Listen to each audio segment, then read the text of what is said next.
Good afternoon, Chairman, ladies and gentlemen. Thank you for the invitation to speak to you at this morning's conference. I'm very conscious that I'm the last speaker before lunch, so I might hear a lot of tummies tumbling, but please stick with me. It is good to have an opportunity to address you about today and its activities and to update you on the substantial progress we have made to date. During the last 18 months or so, there has been 4 major areas in which we have focused our efforts, namely securing EU Commission approval, acquiring the portfolio of loans, building an organisation, recruiting staff and engaging with our debtors. As you know, EU approval was given at the end of February 2010. We have now acquired property loans with nominal balances of just over 72 billion, and in return we have provided just over 30.5 billion of liquidity to the banks.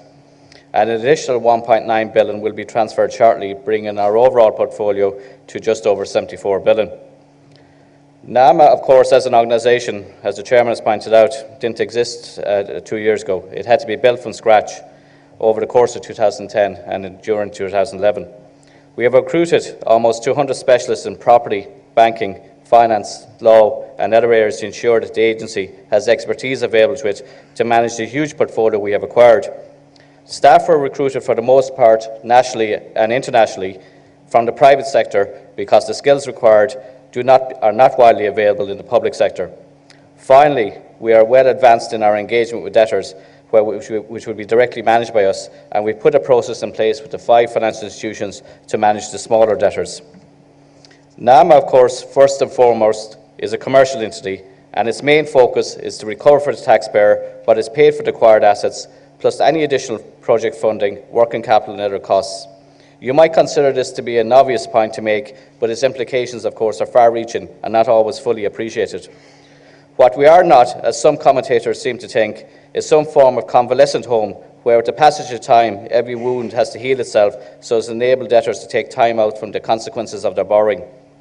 Unfortunately, as you've seen here this morning, Ireland does not have that luxury, and in an ever more confused economic world, we as a country need to employ as many self-help options as we can, and that includes NAMA delivering on what we're required to do.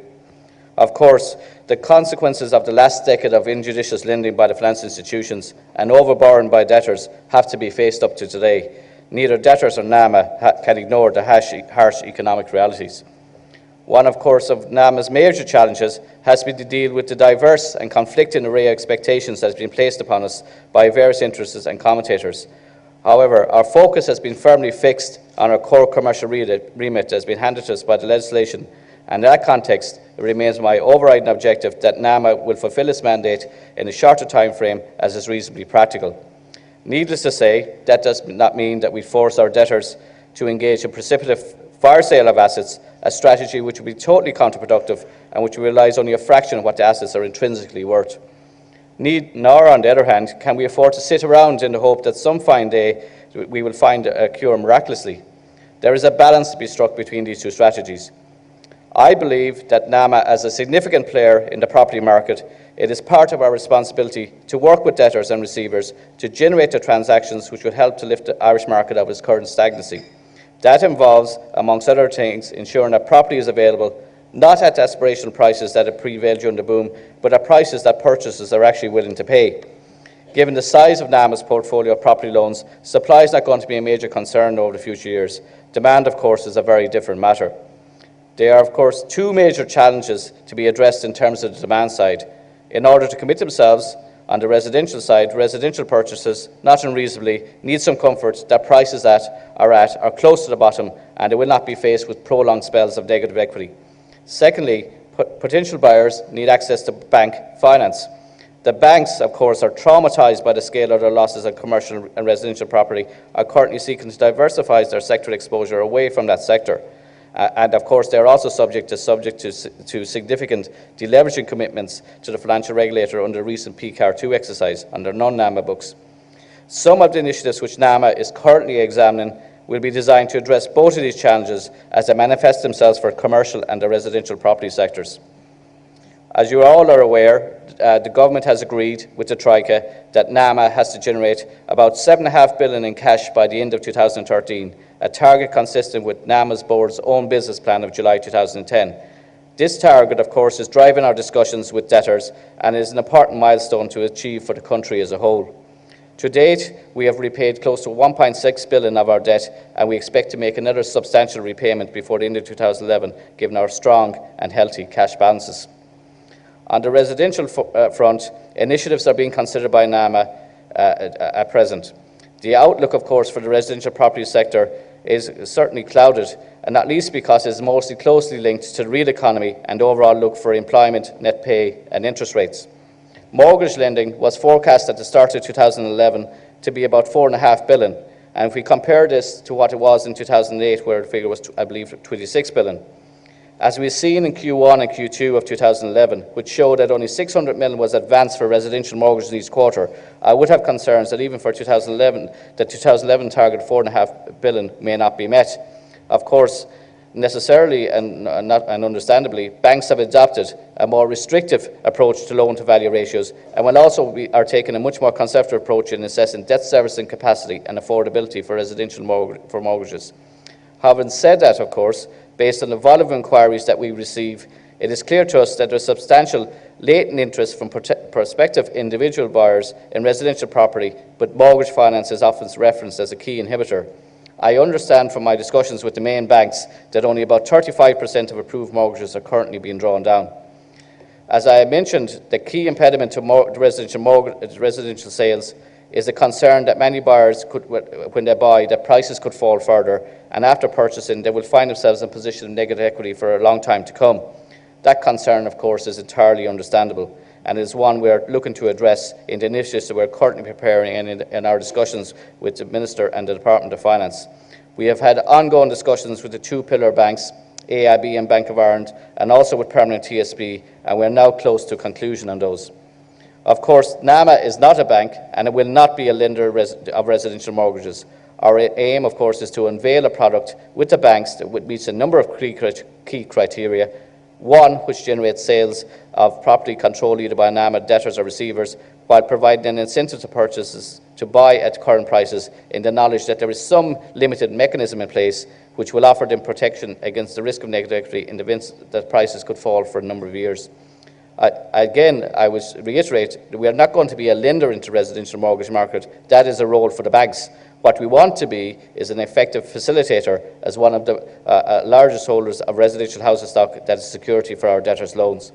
We would hope to trial it on a phased basis for 750 residential properties starting in Q4 2011 and during 2012. It is a short-term measure to try and aid liquidity in a depressed market, and we will only utilise it as long as there is need for it and there is market support for it.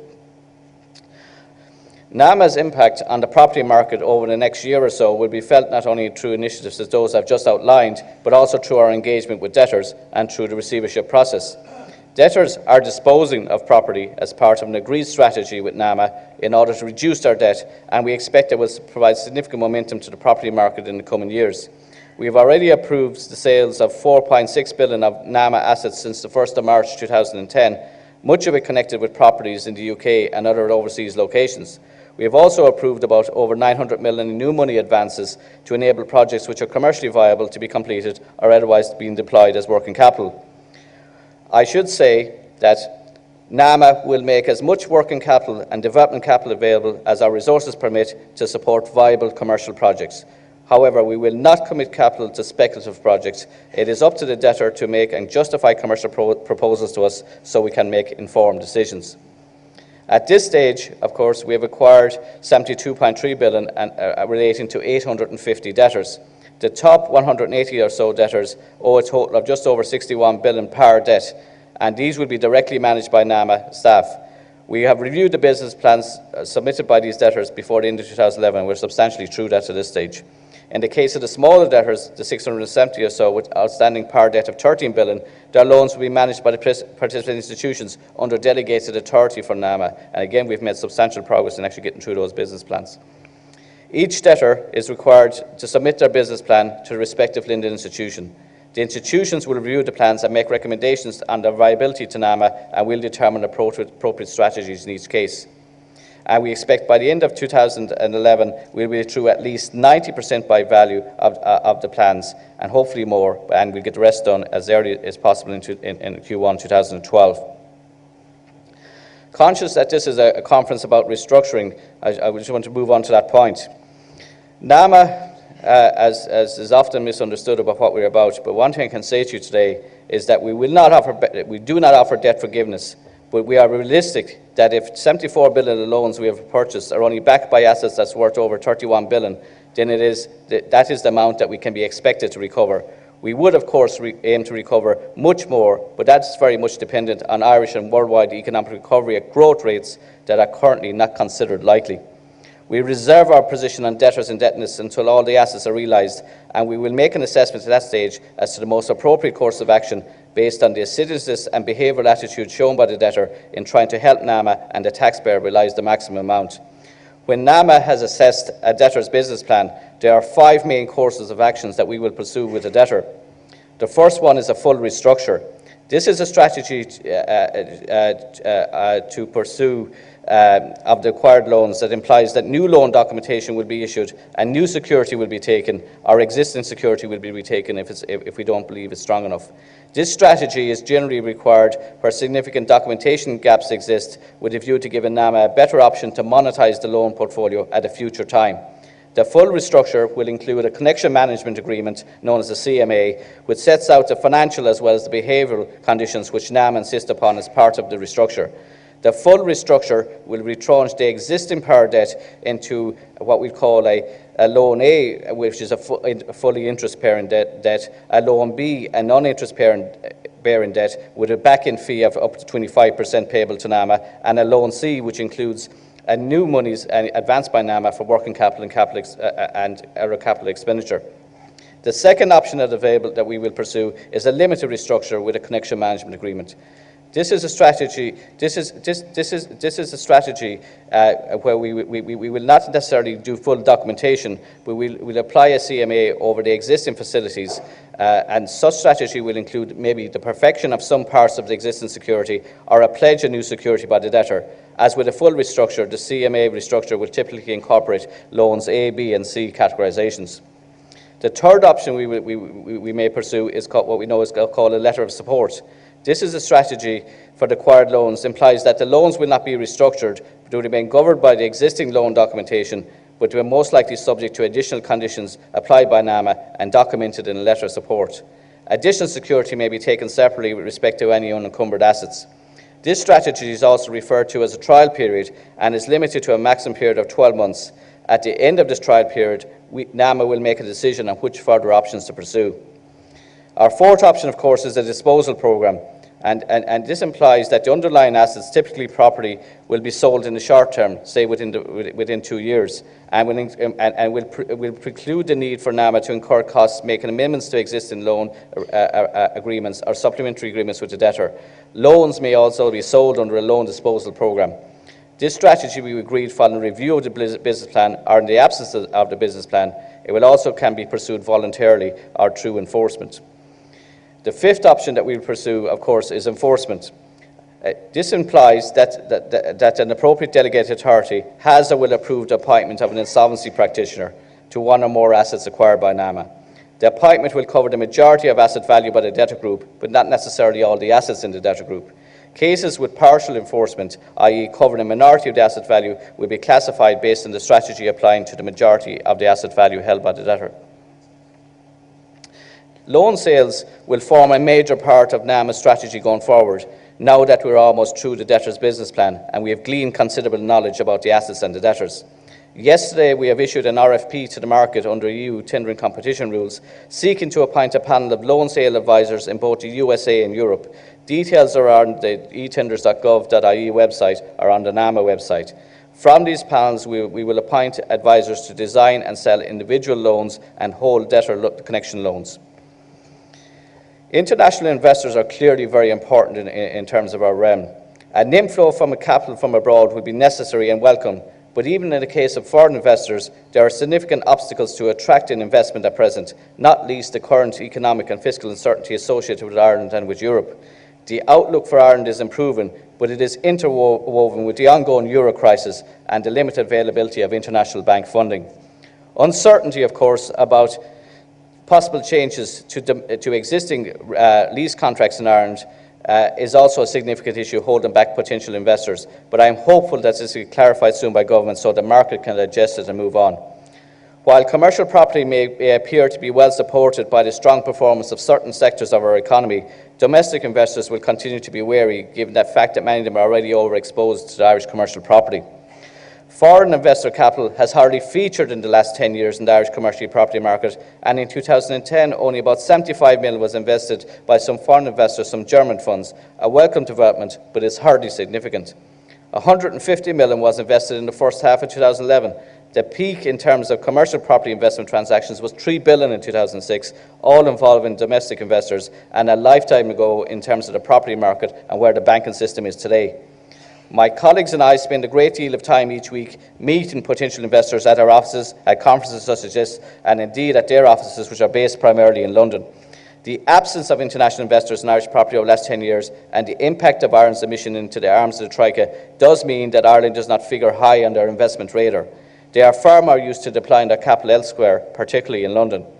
However, we have developed relationships with sovereign wealth funds, mainly at the decision-making or principal level, as they have access to capital that is not dependent on debt. However, the picture is changing. International investors are beginning to look to Ireland as a recovery story, where they believe that there may be value and opportunity. The recent improvement in Irish government bond yields is very much a welcome development, which differentiates Ireland from the other peripheral nations. Needless to say, we also meet the tire kickers, the intermediaries and the bottom fishers who want to pay us 50% less than what we pay the banks for the assets, and they maintain that they're doing the Irish taxpayer a favour by introducing capital in transactions. I would never say never, but thankfully NAMA has maintained itself in a strong cash position to avoid and take up such offers, as it is not in the Irish taxpayers' interest to fire sale assets at those prices, which would result in additional losses for the Exchequer. The serious investors have a number of key criteria. First is the stability of the legal and political system. Secondly, the asset itself. Third, the investment opportunity. Fourth, the taxation system. Fifth, entry and exit costs, and finally, the economic prospects of the country where the asset is located. NAMA and the other banks which are delivering assets have to be innovative and think outside the box to attract buyers into the Irish market, and I believe now is a good opportunity to try and do that. To address first the challenges posed by the commercial property market, as you know, commercial property prices in Ireland are down well over 60% from its peak levels in 2006 or 2007. The recent Central Bank PCAR2 stress testing exercise on bank assets included a baseline scenario which envisages a slight fall in commercial property prices in 2011, followed by slight increases in 2012 and 2013. Taking account of the long-term relationship between commercial property prices and economic growth, we know that for much of the past decade, prices have accelerated well ahead of GDP growth, but they have now corrected to levels which we expected them had the price bubble not taken place. We have been exploring ways in which we can contribute to getting the property market moving again here in Ireland. Among the key elements of any functioning market are supply, demand and liquidity. Supply is clearly not going to be an issue in the current circumstances, nor is demand after the significant price corrections of recent years, I believe. There is a strong indicative interest from investors, mainly foreign in Irish commercial property. Leaving aside the minority of investors who only want to pick up at rock bottom prices with the idea of making a quick profit and a quick exit, we have seen a lot of interest from professional investors who have taken a much more long-term performance horizon in mind and who are interested in acquiring strong income-producing assets which will provide a steady return over time. The key constraint, as we see it in NAMA, is neither supply and demand but liquidity. The current reality is that the banks generally, and not just those based in Ireland and in the UK, are reluctant to underwrite large-scale lending to a single venture, particularly if it involves commercial property and particularly if the funding requirement is substantial. NAMA, in dealing with this, can facilitate the provision of debt finance to purchases of Irish commercial property, which is either under the control of NAMA debtors or receivers engaged either directly or indirectly by us. This type of financing, known as staple debt or vendor financing, is a well-established method used by financial institutions and investors in cases where liquidity would not otherwise be available. NAMA's main objectives would be to generate sales transactions which might not otherwise take place and to attract new equity which would help us to leverage our debt exposure. We hope to be offering the first staple finance package on an Irish commercial real estate asset to the market next week. And this will be a new NAMA innovation, and it will test the market appetite for such transactions. In terms of entities to which NAMA would make staple debt finance available, clearly we would have to be satisfied as to their track record, reputation and capacity to repay. They would be enough to positioned probably to inject probably 30% equity up front. This would result in an immediate pay down of NAMA debt and would create a performing loan on our books. The assets involved are likely to be commercial investment assets who are well tenanted and income producing. For instance, large office buildings, shopping centres and other retail and industrial properties. It is rare, of course, for staple debt to be used as acquisition of assets which are not income producing, such as land and buildings which are usually partially completed or are undeveloped or vacant. However, we at NAMA would not rule anything out in exceptional circumstances if there's a compelling business case to do so. We're often asked that when people come to talk to us, how do debtors exit NAMA? My answer is quite simple. The market and economic worldwide conditions will determine this. At the current time, we are determined that we're not going to sell portfolios of properties or loans at values below what we paid for them. We may take some limited loss leaders on individual assets to promote activity, but quite small in the context of our overall portfolio. If there is one key message I can ask you to take away from today, it is the following. There is no point approaching me and my colleagues with an offer which is significantly below what we paid. It is a waste of your time and ours, and it is unlikely to be entertained. NAMA, of course, can stabilise and support a debtor who is innovative and commercially realistic. It is in our interest that debtors exit NAMA back into the banking system in an orderly way. We are not a debtors' long-term bankers, but in the current difficult times we can stabilise debtors who wish to collaborate with us. I will not pretend, of course, that this is going to be easy or always palatable for either side, but there should be enough common sense and purpose to know that a workable accommodation is in all our mutual interests. We at NAMA are very much focused on our engagement with debtors, and I am pleased to say that the engagement to date has, for the most part, while being tough, has been reasonable. There is a bumpy road ahead, but most debtors are becoming realistic and are willing to make the necessary sacrifices and want to work their way out of difficulty, and NAMA wants to help them to do that. At NAMA, we have a very simple maxim. If the taxpayer has been asked to keep a debtor in business, it would seem to be a matter of basic common sense that the debtor would not seek to maintain a lifestyle that is beyond his current means. It is inappropriate, it draws unnecessary attention, and it takes away from the many genuine debtors who are doing their level best to survive, and they are making the necessary sacrifices.